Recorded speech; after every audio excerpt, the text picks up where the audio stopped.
got jalapeno eye. I've had jalapeno eye all day. This is the second time. Oh, that sucks. I know, I cut them this morning and they're still hurting me. I did that with Tiger Balm once. Oh! That was not fun. I bet that was heinous. Although I knew another guy. This was the funniest. This is when I was still at Hargrave. Hello, everyone. We're back. We're on hiatus for Mother's Day, but we're back. But if y'all don't know what Tiger Balm is, it's like just a gel you put on yourself to relieve. It's like icy hot, basically, but more extreme. But one of the guys at Hargrave loved this kid to death. He was smart, but then he could just do. Actually, he was very smart, but just did dumb things sometimes. Was putting Tiger Balm on. The thought, he let the intrusive thoughts win. He just said, what would it feel like if I put it on my nether region? And we could just hear down the hall, oh! And then he comes up to me and my friend Butler. He's like, Smith, Butler, I put it on my... And then he's just in the shower. We could hear him in the shower. And he's scrubbing. It won't come off! It won't come off! That sounds terrible. It was hilarious. Oh, that is the worst idea I've ever heard. Like I said, he let his intrusive thoughts win. Oh, that is awful. And it wasn't even like by accident. Like guys have done it by accident. It's like, oh no, I accidentally just rubbed it and now it's on there. He did it purposely. He did it purposely. I was just thinking, I wonder what this feels like. Oh, you should leave some things to the imagination, young man. That's terrible. His father is a judge, and he's running to be Vivek Ramaswamy's lieutenant governor in Ohio. And also, he's now an officer in the army. Oh, my. I have faith in old Spraggler. He has a good head on his shoulder. Like I said, sometimes he would just let the intrusive thoughts win. I would have learned my lesson after that. Oh, he did. That's crazy. Yeah. He definitely did. I hope so. Heavens. Woo, wait. Anywho, we are back. We are still continuing our book of James. So we're just going to be digging on through that. I say we're running solo today, but that's all right. Still got you here. It's a beautiful day. Everything's good. Aside for the person who took the batteries out of my meat thermometer. I needed that today. Yeah. And there's no batteries in this church, and somebody took them. No, but... That was not nice. That was really rude. I don't understand. I don't know what else they could have needed batteries for either. There's literally nothing. The only thing I can think is a TV remote, but there's two remotes. There's two remotes, and I can't imagine. And both remotes work for both TVs. So. Yes. You have to get to the bottom of that. Yeah. But at the end of the day, what can you do? Forgive and forget, even though it may be hard. It's fine. But yeah, so we're continuing our book of James. We're on chapter 3. This is going to be a little bit of a shorter chapter today out of the last two that we've done. Actually, it's roughly around the same length. I think it's just a hair shorter. Mm-hmm. Yeah, actually, no. Yeah, around the same length. So yeah, we're going to continue on this. I don't know how yours is set up. Again, mine starts with taming the tongue, starting at verse 1, goes to verse 12. That's the same as me. Okay, for once they line up. They do this time. All right, well, we'll start off with that. We'll discuss and we'll just go from there. So starting at James chapter 3, verse 1, taming the tongue. Now, not many of you should become teachers, my fellow believers, because you know... I already have a really good thought about that, but I'm going to hold on to it. Not many of you should become teachers, my fellow believers, but because you know that we who teach will be judged more strictly. We all stumble in many ways. Anyone who is never at fault in what they say is perfect, able to keep their whole body in check. When we put bits into each other's mouths... When we put bits into the mouths of horses or to make them obey us, we can turn the whole animal and take ships as an example. Although they are so large and are driven by strong winds, they are steered by a very small rudder. Whenever the pilot wants to go, likewise, the tongue is a small part of the body, but makes great boast. Considered what great forest is set afire by a small spark. The tongue is also a fire, a world of evil among the parts of the body. It corrupts the whole body, sets the whole course of one's life on fire, and itself is set on fire by hell. All kinds of animals, birds, reptiles, sea creatures are being tamed and have been tamed by mankind, but no human being can tame the tongue. It is a restless evil, full of deadly poison. With the tongue we praise our Lord and Father, and with it we curse human beings who have been made in God's likeness. Out of the same mouth come praise and cursing, my brothers and sisters. This should not be. Can both fresh water and salt water flow from the same spring, my brothers and sisters? Can a fig tree bear olives, or a grapevine bear figs? Neither can the salt spring produce fresh water. So that definitely goes into a lot of modern times too, and especially in the days of social media where it's kind of endless trolling sometimes in some comment sections. Yeah. Yeah. I usually scroll through to get entertained. I rarely interfere. Yeah. Unless something really ticks me off. Usually I try and make it better. But Yeah. That's true. I wouldn't say I don't have the stomach for trolling. I just don't have the trolling talent. I don't have the energy to sit there and fight No, people neither do either. I. No, I have had there's at one point, I remember there was this one thread on Instagram I was going on for a while. It was a kind of theological debate with someone. So yeah, that one went on for a minute. That went over a couple of days, actually. Dang. Yeah, I don't even remember what the topic was. Huh.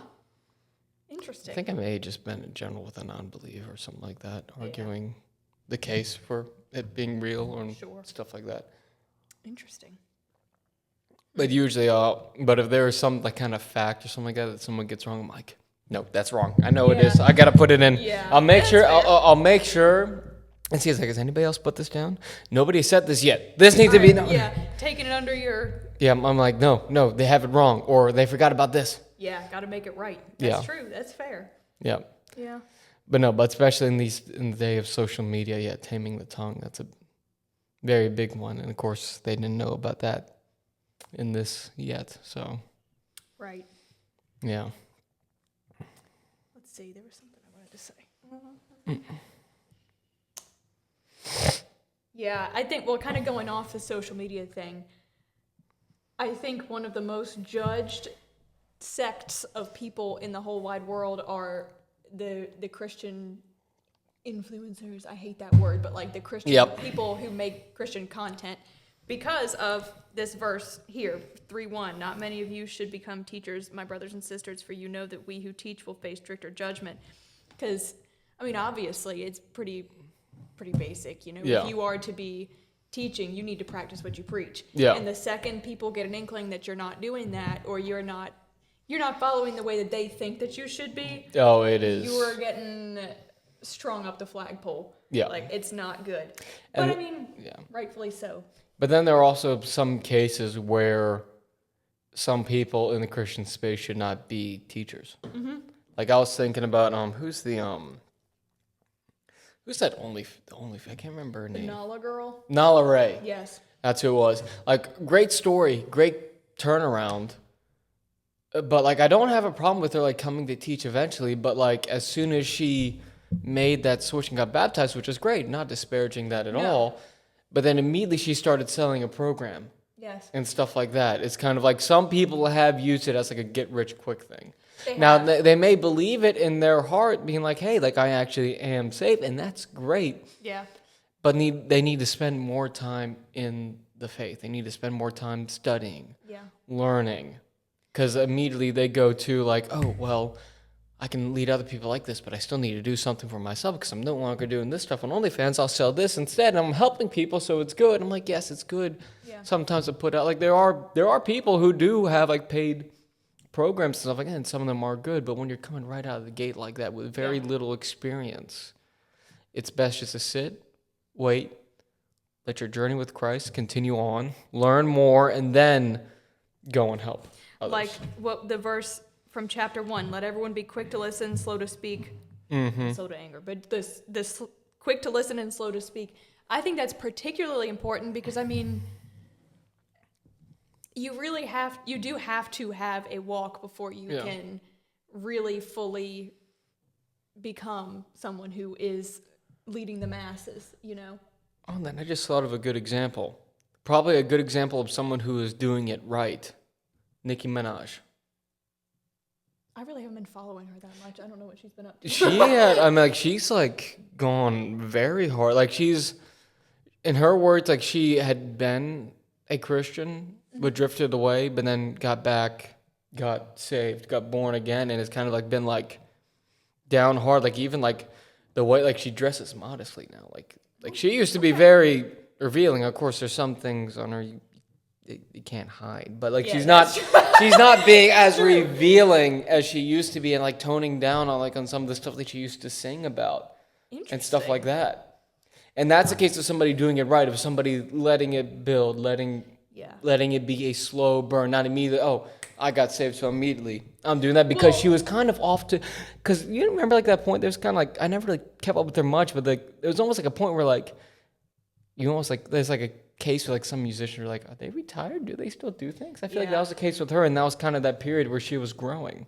Interesting. Yeah, and I know I sent you a post a while back out Nicki Minaj, like how she's definitely going full blown, like she's completely saved and whatnot, like actually preaching the gospel and whatnot. That's a little bit. So Yeah, I don't know. I think that's interesting, and this is probably going to sound rude, but I think a lot of people think just because they have a big testimony like the Nala girl, that means that they automatically need to go up in front of crowds and have podcasts and have TV shows and go on tours. And that's like, kind of like the new norm thing, It is. And it's upsetting because it's almost making the faith seem like trendy, you know? Yeah. Like a topic that is a niche on social media, and that's just...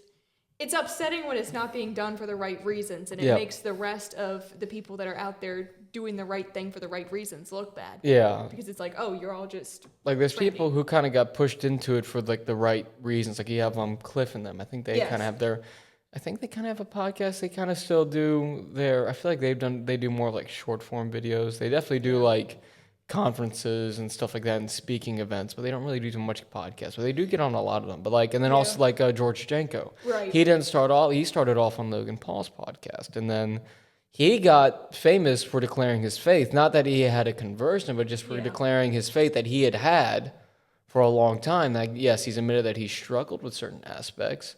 Yeah. And whatnot. We all have that. Sure.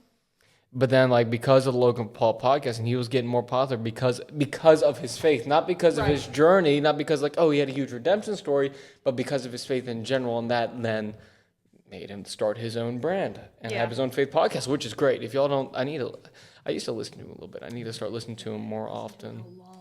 I'll see clips and all that, but he always has something good to say. Like, even if like I tune on to like any of his random videos, he's very, very good at what he does. He brings on really good guests too. He does, and he's great at having conversation and just getting stuff out of them, and just he is very, very good at just preaching the gospel. He is amazing at what he does. Yeah, that is true. Very articulate, also. Very articulate. Yes. Yeah, it is a good show. I haven't watched it in forever, but that is true. I know him and his brother. They're married now, right? Yeah. Yeah. I remember Cliff and them. They actually, when they were on the first time, they said, "Oh, the next time we're gonna be back, are we gonna have wedding bells?" And of course, the next time they come back, I think actually, Cliff actually was there. He officiated it. Yeah, he officiated the wedding. I forgot about that. True. I knew that's awesome. Spontaneous. I know it really is cool. Yeah. But yeah, that's true. I don't know. Yeah.